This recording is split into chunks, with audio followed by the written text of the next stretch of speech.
Please ان کے واقعے کی تفصیل بھی بیان کر دیں، کیونکہ سننے میں یہ بھی آیا ہے کہ جہاں سیدنا یونس علیہ السلام کی مچھلی اور سیدنا عزیز علیہ السلام کا گدھا اور سیدنا موسیٰ علیہ السلام کی گائے اور سیدنا صالح علیہ السلام کی اونٹنی بھی جنت میں جائے گی، وہاں اصحاب الکہف کا خوش نصیب کتا بھی جنت میں جائے گا۔ چونکہ کتا ایک نجس جانور ہے، اس لیے اسے یہودی عالم بلعام بن بعورہ کے جسم و شکل میں داخل جنت کیا جائے گا۔ پلیز ان تمام باتوں کی تصدیق یا تردید فرما دیں، شکریہ، جزاک اللہ۔ کڈی وڈی کہانی کڑی ہے انہوں نے۔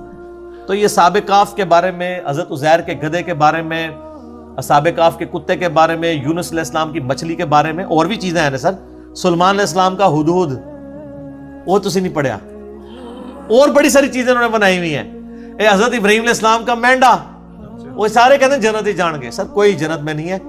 صحیح مسلم میں بس اتنا ہے کہ قیامت والے دن اللہ تعالیٰ جانوروں کو زندہ کرے گا۔ اگر بغیر سینگ والی بکری کو سینگ والی بکری نے دنیا میں سینگ مارا ہوگا تو اس کو بس بدلہ دلوایا جائے گا، اس کے بعد ان کو برابر کر دیا جائے گا۔ جانور کوئی جنت میں نہیں جائے گا۔ جنت ساڑھے ابا جی دی ہے، سیدنا آدم علیہ السلام، ٹھیک ہے، جانوروں کی میراث نہیں ہے جنت۔ تو یہ سب جھوٹ بولا ہوا ہے۔ اصحاب الکہف جو ہے نا، یہ انسانی ہسٹری میں یونیک پرسنالٹیز ہیں۔ پیغمبر بھی نہیں تھے، پیغمبر کے اصحاب بھی نہیں تھے، اور پیغمبر کے تابعین بھی شاید نہ ہوں، تبع تابعین میں سے ہوں، حضرت عیسیٰ علیہ نبینا علیہ السلام کے۔ لیکن اللہ نے ان کے ساتھ وہ معجزہ کیا جو کسی پیغمبر کے ساتھ بھی نہیں کیا۔ سورۃ البقرہ میں حضرت عزیر کا نام تو نہیں آیا، وہ تورات میں ملتا ہے، لیکن اتنا ہے کہ پیغمبر، وقت کے پیغمبر کو اللہ تعالیٰ نے 100 سال کے لیے سلا دیا،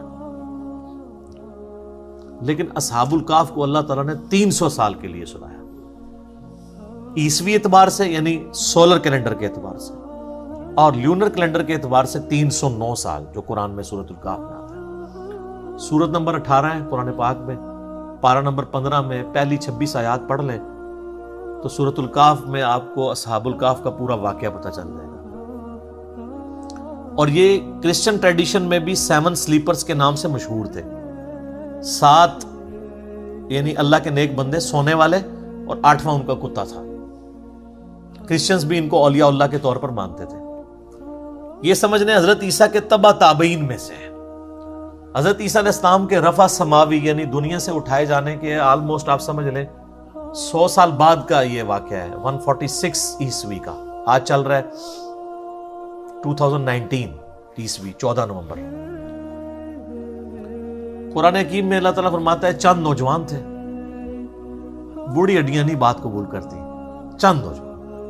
اذ اول فتیۃ الی الکہف فقالوا ربنا آتنا من لدنک رحمۃ وہیئ لنا من امرنا رشدا۔ چند نوجوان تھے جب انہوں نے ایک غار میں پناہ لی اور وہاں انہوں نے دعا کی، اے رب ہمارے، آتنا من لدنک رحمہ، ہمیں اپنے پاس سے رحمت عطا فرما اور ہمارے ہر معاملے میں کامیابی کی کوئی راہ نکال دے۔ اتنی کامل دعا ہے۔ میں اکثر اپنے بھائیوں سے کہتا ہوں، اس سب کانٹیننٹ کے معاشرے میں ہم نے اس کمزور سے پلیٹ فارم سے یہ جو دعوت لانچ کی ہے، اور آج تمام مکاتب فکر پہ، سارے بر اعظموں پہ جا کے چھا گئی ہے، اس کے پیچھے جو روح ہے وہ یہ دعا ہے۔ کیونکہ میں بھی اللہ تعالیٰ سے یہ دعا کیا کرتا تھا کہ اصحاب الکہف کے ساتھ تو نے غیر معمولی واقعہ کر دیا۔ پوری رومن امپائر بت پرست ہے اور 7 نوجوان اسلام قبول کرتے ہیں، تو نے ان کے ساتھ معجزہ کیا۔ آج یہاں سب کانٹیننٹ میں بھی اکثریت دین کے نام پہ گمراہی ہے۔ ہماری آواز کیسے لوگوں تک پہنچے گی؟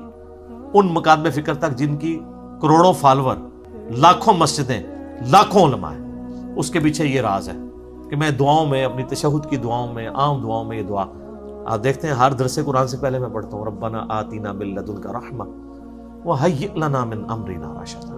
اس کے علاوہ بھی حضرت یونس علیہ السلام کی دعا، لا الہ الا انت سبحانک انی کنت من الظالمین، اور دعائیں۔ تو یہ اصحاب الکہف چند نوجوان تھے، توحید کی دعوت انہوں نے قبول کی، بادشاہ کے دربار میں کھڑے ہو کے انہوں نے اعلان کیا کہ ہم تیری عبادت نہیں کریں گے، کیونکہ رومن امپائر میں اس وقت بت پرستی تھی اور اس ایمپرر کو خدا مانا جاتا تھا۔ انہوں نے کہا تو بھی ہماری طرح کا انسان ہے، اپنے آپ کو نیند سے، کھانے پینے سے آزاد نہیں کر سکتا، ہم تیری عبادت کیوں کریں؟ ہم اس رب کی بات کریں گے جس نے زمین و آسمان کو پیدا کیا۔ پھر پرسیکیوشن شروع ہوگی، اچھا ہے یہ ایلیٹ کلاس سے تھے، شاہی فیملی سے تعلق رکھنے والے، یعنی یہ لوگ تھے. پھر ان کے دل میں اللہ نے بات ڈال دی کہ پہاڑ میں جا کے پناہ لیتے ہیں تاکہ ہم ان کے ظلم و ستم سے بچ سکیں. تو یہ ایک پہاڑ پہ چلے گئے، ایک غار میں. یہ پورا واقعہ قرآن پاک میں آیا ہے. پھر اللہ فرماتا ہے انہوں نے غار میں پناہ لی، اور اللہ تعالیٰ فرماتا ہے ان کو ہم نے وہاں پہ تھپکی دے کے سلا دیا. ہائے ہائے ہائے، اللہ نے کہا میں نے تھپکی دی ان کو، ان کے کانوں پہ تھپکی دی، سو گئے. اچھا یہ جو آیات ہے نا، جس کو رات کو نیند نہ آتی ہے وہ لوگوں کا تجربہ ہے. یہ والی آیات رات کو پڑھ کے سوئیں نا، تھپکی والی، تو نیند آ جاتی ہے. ظاہر تجربے سے ہے نا. کئی صحابہ کرام نے قرآن میں کئی وظائف ڈسکور کیے ہیں. میرا مسلم شریف میں حدیث بھی ہے کہ نبی علیہ السلام نے فرمایا زمانہ جاہلیت کے بھی اگر ہیں اس طریقے کے دم مجھ پہ پیش کرو، اگر شرک نہیں تو کرتے رہو. تو اس سے تو بدرجہ اولا قرآن میں سے کسی نے کوئی چیز ڈسکور کر لی، ٹھیک ہے. تو اللہ تعالیٰ فرماتا ہے ہم ان کی کروٹیں بھی بدلا دیتے تھے، بیڈ سول نہ ان کو ہو جائے. کروٹ بھی اللہ خود بدلاتا تھا. ظاہر ہے ایک جگہ لیٹے رہیں گے تو، حالانکہ یہ بھی معجزہ ہو سکتا تھا کہ لیٹے رہیں اور کچھ بھی نہ ہو، لیکن فزیکل فینومینا بھی ساتھ ساتھ چل رہے ہیں. اور اللہ نے فرمایا اس غار کا دہانہ ایسا تھا کہ ڈائریکٹ سورج کی روشنی نہیں آتی تھی، ٹیوبلائٹ آتی تھی. یعنی اس کا دہانہ آپ سمجھ لیں نارتھ کی طرف تھا، تو سورج یہاں سے ہوتا ہوا ادھر چلا جاتا تھا. انڈائریکٹ لائٹ آتی تھی، ڈائریکٹ لائٹ بھی نہیں آتی تھی. وہ سوئے رہے. اور اللہ تعالیٰ ماتا ہے 309 سال تک، یعنی لیونر کیلنڈر کے مطابق، اور سولر کیلنڈر کے مطابق 300 سال بنتے ہیں، وہ سوئے رہے. اور فرمایا ان کا ایک کتا ہے جو اس غار کے دہانے پر ہے، اور اس کی اتنی ہیبت ہے کہ اگر کوئی یعنی غار کے دہانے پہ جائے بھی نا تو اس کتے سے وحشت کھا کے وہ بھاگ جائے. وہ حفاظت کے لیے اللہ تعالیٰ نے. اب وہ کتا بھی ایسا تھا کہ وہ ایک جگہ تھا، بس اس کو اللہ تعالیٰ نے ایسے ہی سلا دیا، لیکن اس کا روب ایسا تھا کہ کوئی اس غار کے قریب بھی نہیں جاتا تھا، اگر کوئی بولا بھٹکا وہاں پہ پہنچ بھی جائے. ورنہ تو جب تک سارے غار نہ جج کیے جائیں پتہ نہیں چل سکتا. اور پھر کافروں نے یہ کیا کہ ان کے ناموں کی تختیاں لکھ کے ان کے اوپر سزا جو تھی، وہ ایک تختی رقیم اسے کہا جاتا ہے، اصحاب الرقیم بھی انہیں کہا جاتا ہے عربی میں. اس غار کا منہ بند کر کے وہاں پہ رکھ دی. اللہ تعالیٰ نے ان کو سلا دیا. وقت کے ساتھ ساتھ شکست و ریخ ہونا شروع ہوا، وہاں سے راستہ کھل گیا. اور اللہ کا کرنا یہ ہوا کہ اسی دوران رومن امپائر کا جو کانسٹنٹائن 2 تھا نا، 337 عیسوی میں، اس نے مرتے مرتے عیسائیت قبول کر لی. اب عیسائیت قبول کرنے کا مطلب یہ تھا کہ پوری رعایا نے عیسائیت قبول کر لی، پوری رومن امپائر کرسچن ہو گئی اس وقت کے مسلمان. یعنی حضرت عیسیٰ علیہ السلام کے اٹھائے جانے کے 300 سال کے بعد. ورنہ ان 300 سالوں میں عیسائیوں نے بڑے ظلم اٹھائے ہیں ان بت پرستوں کے ہاتھ، وہ تو ایک پوری داستان ہے. اب وہ جب اٹھے تو وہ آپس میں کلام کرنے شروع ہو گئے کہ ہم کتنی دیر سوئے ہیں. دن یا دن کا کچھ حصہ ان کو آئیڈیا نہیں ہوا، کیونکہ علم غیب نہیں تھا اس زمانے میں ہوتا. ان کو پتہ، حضرت عزیر علیہ السلام کو نہیں پتا چلا میں 100 سال سویا رہا ہوں. اچھا 300 سال بھوک نہیں لگی، اٹھے تو بھوک لگ گئی، تقاضے شروع. وہ معجزانہ طور پہ سوئے ہوئے تھے، تو انہوں نے وہ اشرفیاں دے کے ایک بندے کو بھیجا اور کہا دیکھنا کوئی پاکیزہ مال لے کے آنا ہے، کوئی ہم تو حرام کا کوئی مال نہیں کھائیں گے.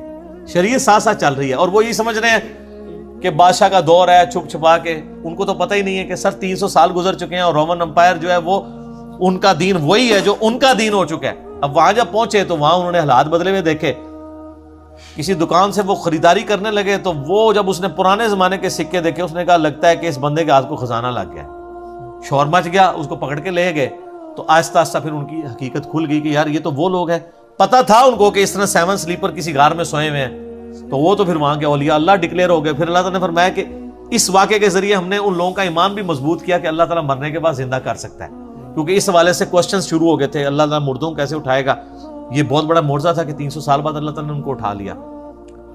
اس کے بعد پھر صرف اتنا ہی ملتا ہے کہ لوگوں نے یعنی ارادہ کیے. بعض لوگوں نے کہا کہ اس پہ ہم مسجد بنائیں گے، یہ کریں گے. بعض نے کہا یہ کریں گے. بہرحال ان کی غالب اکثریت انہی کی تھی جنہوں نے اس پہ مسجد بنا لی، جس سے وہ مزارات پہ مسجد کا ثبوت بھی لیتے ہیں. اور اس پہ میں نے کلپ ریکارڈ کرا کے اس کا جواب بھی دیا. آج میں اس مزے کو تیکھا نہیں کرنا چاہتا، اس ٹاپک کو میں چھوڑتا ہوں. بال پھر انہوں نے کہا دعا کی. قرآن میں تو بس اتنا ہی ملتا ہے. اور اللہ تعالیٰ نے ان کی پھر وہاں سے روح نکال لی، فوت ہو گئے، لیکن وہ کرسچن ٹریڈیشن میں اولیاء اللہ کے طور پہ مشہور. ابھی بھی آپ دیکھیں قرآن کے تاریخی مقامات پہ لوگوں نے ویڈیوز بنائی ہوئی ہیں، وہ کبھی کسی غار کو ڈکلیئر کرتے ہیں، وہ اب کسی کو نہیں پتا وہ کون سا غار ہے. بعض لوگوں نے تو ان کی ہڈیاں بھی نکالی ہوئی ہیں کہ یہ جی ان کی ہڈیاں ہیں، اللہ کو پتہ ہے کدھر ہے. یہ اللہ تعالیٰ کی طرف سے بہت بڑا معجزہ ہوا ان کے لیے، توحید والے تھے. لیکن اللہ تعالیٰ نے اس قصے کو بڑا لائٹلی بیان کیا ہے. اس حوالے سے اللہ نے کہا ام حسبت ان اصحاب الکہف والرقیم کانوا من آیاتنا عجبا، کیا تم یہ گمان کرتے ہو کہ یہ جو اصحاب کہف اور اصحاب رقیم تھے یہ ہماری قدرت کی کوئی عجیب نشانی ہے؟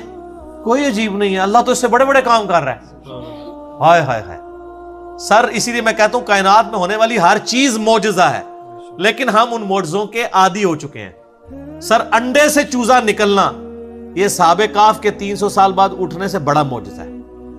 انڈے میں دور دور تک ہمیں کوئی چیز نظر نہیں آتی کہ اس سے اتنا خوبصورت چوزا نکلے، اس کی اتنی ایروفائل پیاری سٹرکچر ہو پروں کی، اس کے اندر گردہ ہو، دل ہو. یہ تو پھر میرا فیوریٹ ٹاپک ہے، گھنٹوں لگ جائیں گے. لیکن ہم اس معجزے کے عادی ہیں. ایک بے قدر بیج کا 6 ارب گنا بڑا درخت بن جانا یہ اصحاب کہف کے معجزے سے بڑا معجزہ ہے. یہ ہم سارے آبزرو کر رہے ہیں معجزات، لیکن ہم عادی ہو چکے ہیں. تو اللہ تعالیٰ نے اس کو ڈینائی کیا. اللہ نے کہا تم کیا سمجھتے ہو یہ بہت بڑا معجزہ ہے؟ تم نے یہ گمان کیا. ام حسبت ان اصحاب الکہف والرقیم کانوا من آیاتنا عجبا، کیا تم یہ گمان کرتے ہو یہ بڑے عجیب یعنی معجزات میں سے؟ اللہ تعالیٰ تو اس سے بڑے بڑے معجزات کر رہا ہے، ہر چیز اس کے قبضہ قدرت میں. تو یہ جناب اصحاب الکہف کا ایک پورا واقعہ تھا، اور اس کو 15 اقساط کے اندر ایک ڈرامہ سیریل بنائی گئی تھی 1997 میں ایران والوں نے. سر وہ درجنوں زبانوں میں ڈب ہو چکی ہے. بنی فارسی میں تھی، اردو ڈبنگ میں بھی پیغام کراچی والوں نے اس کی ڈبنگ کی ہے. سر اشک بار آنکھوں سے دیکھنے والی وہ ڈرامہ سیریل ہے. پورا اصحاب کہف کا انہوں نے واقعہ فلمایا ہے، اور توحید کا خزانہ ہے سر. وہ جس طریقے سے انہوں نے توحید اس میں پریزنٹ کی ہے، یوٹیوب پہ اویلیبل ہے. آپ اصحاب کہف لکھیں، اردو ڈبنگ کے ساتھ بھی ہے، انگلش بھی، عربی ڈبنگ کے ساتھ بھی. کئی ایوارڈ دنیا کے اس کو مل چکے ہیں. 1997 میں بنائی گئی تھی، آج سے آلموسٹ 22 سال پہلے.